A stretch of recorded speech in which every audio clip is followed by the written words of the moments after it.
Assalamualaikum, apa kabar teman-teman semua? Semoga sehat selalu ya. Nah, pada video kali ini teman-teman ya, di sini gue mau ganti balutan luka dekubitus ya. Jadi gue dapat pasien ya. Jadi ini tuh cucunya ngabarin ya, neneknya ada luka dekubitus. Sebelumnya intinya konsultasi online, terus gue minta foto dan video lukanya ya. Terus gue bilang ini mah lukanya bagus ya, karena memang sudah merah banget teman-teman, udah merah semua ya, warna dasar udah merah, epitel juga terlihat juga sudah tumbuh ya. Nah, terus dia menjelaskan ya, sebelumnya yang ngerawat memang perawat ya, kebetulan saudaranya perawat di rumah sakit teman-teman ya, salah satu rumah sakit rujukan internasional. Cuman para saudaranya itu perawat di ruang anak ya, di ruang perina, di ruang bayi kalau nggak salah deh. Nah, jadi juga agak bingung kok lukanya nggak sembuh-sembuh ya, intinya ngeraba-ngeraba aja. Nah, gue tuh dipanggil teman-teman ya, diminta tolong buat ngerawat lukanya, sama minta dijelasin lah gimana sih sebenarnya proses penyembuhan lukanya tuh seperti apa.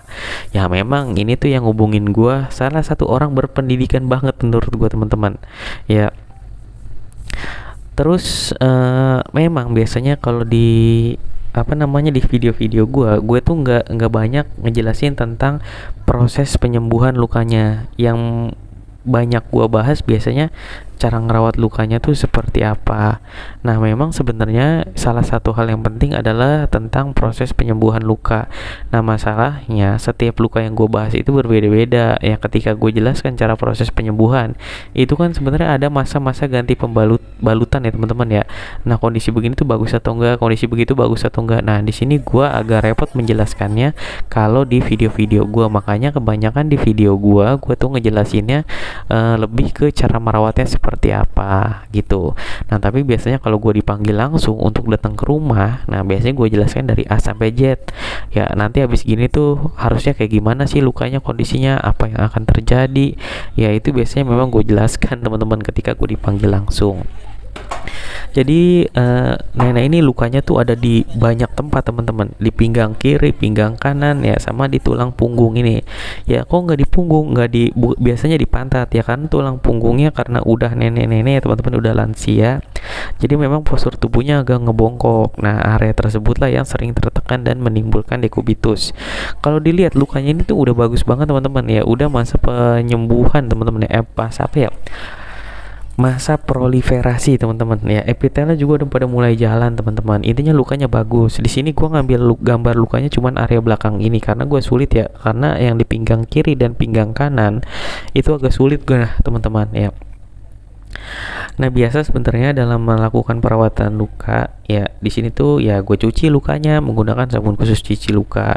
Nah, di sini keluarganya punya antiseptik sendiri, sudah beli ya, dia pakai Kilbak. Nah, habis itu di sini salepnya gue menggunakan salep produk gue sendiri. Nah, sebelumnya beliau ngerawat ya, juga ngeraba-ngeraba katanya ya. Jadi saudaranya itu perawat ya teman-teman ya, cuman juga bingung cara ngerawatnya. Jadi sebelumnya dia menggunakan hydrogel teman-teman salepnya. Ya pokoknya basisnya hydrogel. Ya salepnya banyak mereknya apapun itu ya, tapi intinya dia menggunakan hydrogel. Nah, terus dia juga beli hidrokoloid teman-teman. Ya, hidrokoloid buat mencegah lukanya. Jadi terus dia juga beli apa lagi ya? Yang kayak plester anti air itu teman-teman, yang kayak buat apa? Balutan SC ya. Nah, itu ya pokoknya banyak yang dibeli, barang-barangnya bagus-bagus, cuman kurang tepat teman-teman ya. Jadi memang daripada pakai hidrokoloid ya, gue lebih menganjurkan menggunakan foam dressing teman-teman ya. Karena ya teman-teman balik lagi sendiri ya, hidrokoloid itu kan tipis teman-teman ya. Untuk dekubitus kita kan harus mengurangi tekanannya ya, salah satunya bisa pakai foam. Foam juga bisa menyerap eksudat dengan jumlah banyak teman-teman, seperti itu sih intinya. Ya sebenarnya balutan luka memang ada banyak ya teman-teman ya, makanya kita tuh juga harus tahu ya, salep juga ada banyak ya. Di sini gue menganjurkan menggunakan salep yang ada kandungan zincnya ya. Kebetulan di sini masih pakai salep gua teman-teman ya. Kalau teman-teman beli di luaran tuh banyak salep yang ada kandungan zincnya, ada epitel cream, metcovazin, terus apa lagi ya, buronazin dan lain-lain teman-teman, seperti itu. Nah, terus juga di sini gue edukasi ya, untuk area yang luka itu jangan banyak tekanan. Ya sebenarnya nenek ini tuh marah-marah teman-teman katanya kalau dimiring-miring. Ya cuman emang ya bawa lucu aja ya teman-teman ya, karena memang harus dimiring kiri miring kanan, karena kalau nggak dibulak-balik ya karena takut dia marah, ini akan beresiko lukanya akan tambah melebar dalam dan tambah parah. Ya karena sebelumnya katanya luka udah bagus, tiba-tiba muncul putih-putih lagi. Ya gue bilang pasti itu nggak jauh dari karena telat mobilisasi teman-teman. Ya telat miring kiri miring kanan. Ya jadi memang PR-nya harus miring kiri miring kanan. Bisa sembuh nggak sih? Bisa aja teman-teman, bisa nutup lagi bahkan. Ya walaupun memang ada beberapa luka yang nggak bisa nutup ya. Nah, buat teman-teman yang butuh jasa perawatan luka untuk area Jabodetabek, bisa hubungi gue langsung lewat WA. Ya, nomornya nanti gue cantolin di kolom deskripsi atau enggak kolom komentar. Kalau nomornya belum gue taruhin, teman-teman scroll aja ke video yang paling bawah, teman-teman. Nah, biasanya di situ udah ada nomor handphone gue ya, entah di kolom komentar atau enggak kolom deskripsi. Buat teman-teman yang di luar pulau atau di luar kota, bisa konsultasi online berbayar seikhlasnya. Ya jadi nanti teman-teman kirimin foto dan video, ceritakan perkembangan lukanya ya, kalau ada foto luka dari awal sama videonya sampai terakhir teman-teman rawat, dan jelaskan cara merawatnya. Nanti di sana kita akan diskusi masalah tentang evaluasi lukanya seperti apa dan harus ke depannya seperti apa. Biasanya seperti itu teman-teman ya. Jadi nanti setiap ganti balutan teman-teman akan gue tuntun dan gue bantu evaluasi lukanya. Itu biasanya kalau konsultasi online seperti itu. Apakah berhasil konsultasi online? Ya banyak ya teman-teman yang berhasil, alhamdulillah. Bahkan di channel ini tuh udah beberapa yang berhasil ya, yang dari Maluku, dari luar kota ya. Nah, banyak juga yang nanya teman-teman ya, apakah kalau lukanya bolong itu harus disabunin ke dalam-dalam? Apakah sabun yang gak perih? Ya sabun yang gue gunakan di seluruh video ini tuh teman-teman bisa lihat ya, ketika gue cuci itu gak perih sama sekali. Ya jadi produk yang gue kembangin itu alhamdulillah itu udah terbukti ya teman-teman ya.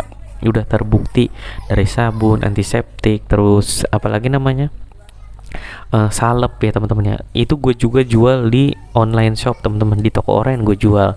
Cuman memang nggak gue tampilin produknya karena produknya ini nggak gue jual bebas ya. Jadi hanya orang-orang yang memang sudah berkonsultasi terlebih dahulu baru gue jual salepnya. Karena kenapa? Karena takutnya teman-teman cuman beli salep udah habis itu pakai salep ini, tapi cara merawatnya salah.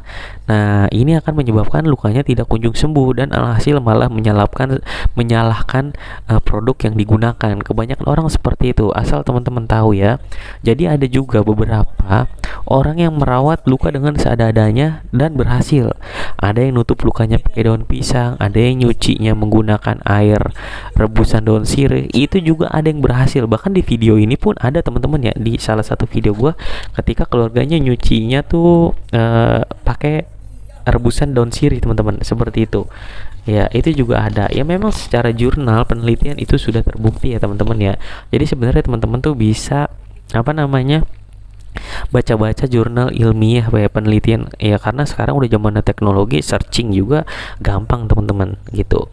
Nah ini untuk balutan yang di pinggang sebelah kanan nggak ke rekam teman-teman ya, karena ya gue juga nggak ngeliatin kamera karena gue cuma naruh tripod ya, minta izin keluarga taruh tripod udah asal jadinya aja, dan gue hanya fokus ke lukanya seperti itu.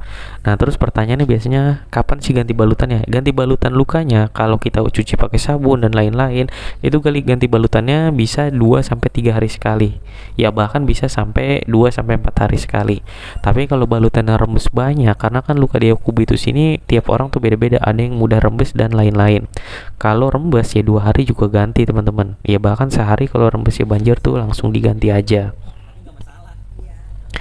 Nah terus kalau nggak rembes bisa sampai 3-4 hari teman-teman, seperti itu. Tapi kalau teman-teman cuman kayak di fasilitas kesehatan pada umumnya, cara ngerawatnya cuma disiram-siram terus langsung kasih madu atau nggak Supratul terus ditutup, itu gantinya biasanya ada yang sehari sekali, sehari 2 kali ya, dan otomatis biasanya proses penyembuhan lukanya agak lebih lama ya. Sekali lagi buat teman-teman yang butuh jasa perawatan luka untuk area Jabodetabek, silakan hubungi gue langsung lewat WA. Nomor WA nanti gue cantolin di kolom komentar dan kolom deskripsi. Kalau belum ada teman-teman, scroll aja ke video yang paling bawah ya teman-teman ya. Di situ biasanya udah ada nomor handphone gua ya, dari nomor WA ya intinya nomor WA, jadi WA aja lah pokoknya intinya seperti itu. Buat yang di luar kota atau nggak luar pulau bisa konsultasi online berbayar seikhlasnya ya. Jadi untuk masalah biaya biasanya tergantung jarak ya teman-teman ya. Kalau yang gue datang langsung ke rumahnya nanti bisa gue ajarin langsung ya. Sekian videonya kali ini dari gue, sampai ketemu lagi di video selanjutnya. Wassalamualaikum warahmatullahi wabarakatuh.